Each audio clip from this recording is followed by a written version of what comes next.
항상 사랑하고 존경하는 시청자 여러분, 안녕하십니까? 시사깡통입니다. 추미애 법무부 장관을 필두로 한 문재인 정부의 당정청이 한놈이 되어서 윤석열 총장을 죽이기로 한 것에 대해서는 모두가 다들 잘 아실 것입니다. 그런데 이 과정에서 법무부가 윤 총장을 직무정지하고 수사를 해야 한 가장 중요한 근거 중 하나가 윤 총장이 판사들에 대한 불법 사찰했다는 것이었는데요. 이에 대해서 당장 일선 검사들부터가 말도 안 되는 소리라고 반발하며 의도적으로 윤석열 죽이기를 하려는 것이 아니면 이런 근거 없는 소리 할 리가 없다며 이 같은 수사 의뢰 자체가 말이 안 된다는 반응을 보여왔습니다. 실제로 윤 총장의 해당 문건은 그저 언론에서도 공개된 수준의 자료를 수집하는 등 정상적인 수준의 자료 수집에 지나지 않았다는 것은 이미 잘 알려진 사실이었는데요. 그런데 판사 사찰 의혹에 대한 수사를 의뢰하면서 보고서를 임의로 왜곡했다는 폭로까지 나오면서 여론은 추 장관에게 불리하게 돌아가고 있습니다. 바로 윤 총장의 감찰을 맡은 검사가 본인 보고서에 죄가 성립하지 않는다고 썼지만 사전 설명 없이 삭제됐다고 주장한 것인데요.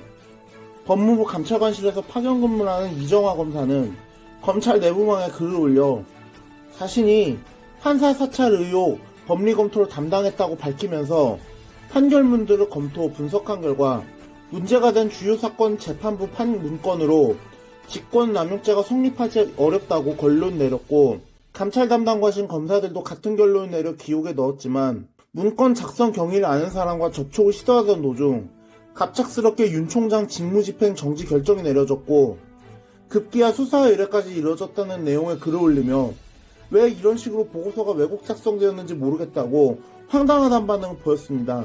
뭐 뻔한 건 아니겠습니까? 이건 누가 보더라도 100% 이정화 검사의 보고서 내용이 윗선에 있는 자신들에게 불리하니 이를 의도적으로 왜곡, 조작한 것으로밖에 볼 수가 없습니다. 이정화 검사도 그걸 잘 알고 있을 테고요. 이 검사는 특히 본인이 작성한 보고서에 대해선 재검토 지적을 받은 적이 없는데도 수사 의뢰에 양립할 수 없는 부분들이 합리적 설명 없이 삭제됐다고 폭로하면서 윤 총장 수사 의뢰 결정은 합리적인 법리 검토가 없었고 절차도 위법하다는 생각을 떨칠 수 없어 양심과 소신에 따라 글을 썼다고 자신이 해당 보고서를 왜곡한 적이 없다고 주장했는데요.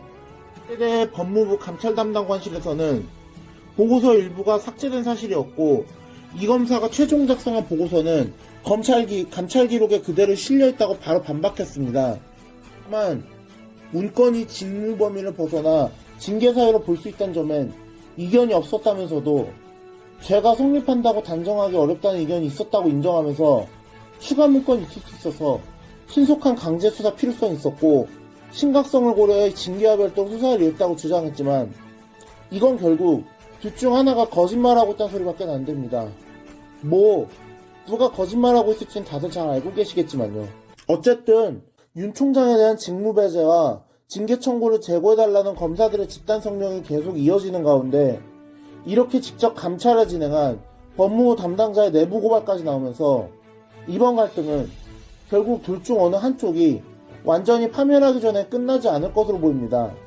지금은 언뜻 정권의 든든한 뒷배를 힘에 입은 추미애 장관 쪽이 유리해 보이지만 대깨문들을 제외한 국민들은 전부 현 정권에게서 돌아선 지 오래입니다. 옛말에 군주민수란 말이 있습니다. 임금은 배와 같고 백성은 물과 같아. 백성은 임금을 띄우고 떠받들기도 하지만 그것을 뒤엎어버릴 수도 있다는 뜻인데 4년 전 촛불 시위로 정권을 잡은 이들이 자신들은 여기서 해당되지 않는다는 오만한 믿음을 가지고 있으니 저렇게 나오는 것이라는 생각밖에 안 듭니다. 이렇게 문재인 정부의 실정에 극으로 치달으며 친문이 아니면 전부 죽이려고 든 이 상황에 대해 분노하지 않는 분은 없을 것입니다. 그것은 우리 방송 시청자 여러분도 같은 마음이실 것이고 대한민국이라는 나라를 조금이라도 걱정하는 분이라면 지금 문재인 정부 행각이 그야말로 최악 중에 최악이란데 이견을 제기하실 분은 아마 없을 것 같습니다. 그리고 그런 생각은 비단 기성세대뿐 아니라 젊은 대학생들 사이에서도 급속하게 퍼져나가고 있습니다. 생각해보십시오. 과거 70년대, 80년대 군사독재에 맞서 싸운데 가장 앞장섰던 세대가 바로 20대 대학생들 아니었습니까? 그런데 그 당시 소위 독재와 맞서 싸웠다던 대학생들 대다수가 이제 반대로 운동권 독재 중심에서 썩어빠진 기득권의 대명사가 된 상황에서 그들의 자식뻘, 아니 혹은 더 어린 학생들이 그들을 비판한 목소리를 내는 것은 참으로 의미심장한 일이 아닐 수 없다고 생각합니다. 이런 현 대학생들의 상황인식을 가장 잘 설명해주는 글이 대한민국 지성의 산실이라 할 만한 서울대학교 게시판 스누라이플에 올라와 화제가 되고 있는데요.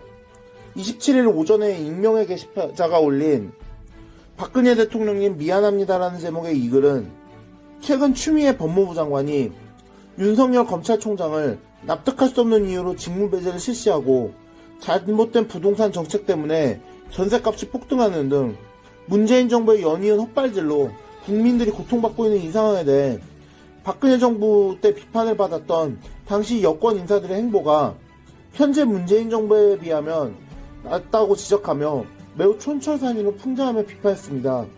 한 예로 이 글의 작성자는 두 집 살림한다고 최동욱 당시 검찰총장을 잘랐을 때 욕했는데 이번에 사찰했다고 윤석열 찍어내는 거 보니 그건 욕할 일도 아니었던 걸 알았다. 미안하다면서 현 정권의 윤석열 찍어내기를 비판하는 것으로 그 포문을 열었습니다. 또 소위 최순실 국정농단 사건에 대해서도 최순실 딸 이대에 입학하게 압력 넣었다고 욕했는데 조국 아들딸 서류 위조하는 거 보니 아시안게임 금메달은 그나마 성실히 노력해서 대학 간 것 같다.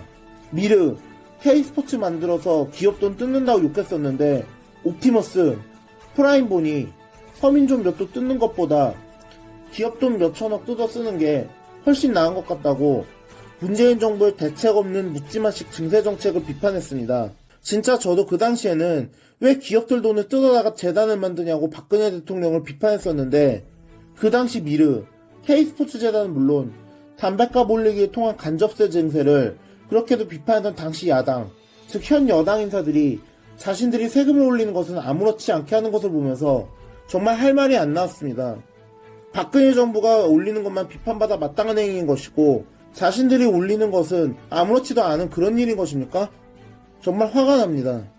또 해당 글의 게시자는 윤청중 사태 등과 비교하며 문재인 정부의 한술 더 뜨는 인사개입, 성범죄에 대해 개탄했고 메르스와 코로나를 비교하며 메르스가 그때 그 정도로 끝난 건 무단한 대처였던 것 같다고 하면서 박근혜 정부가 최악의 정부라고 욕해서 미안하다. 그때는 이렇게까지 한 번도 경험해보지 못한 세상이 올 줄 몰랐다.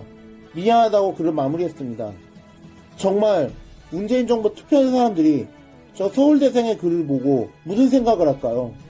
정작 저 글을 보고 부끄러워할 사람들은 저 서울대생에게도 소창회군에 일배내하며 무시하겠지요.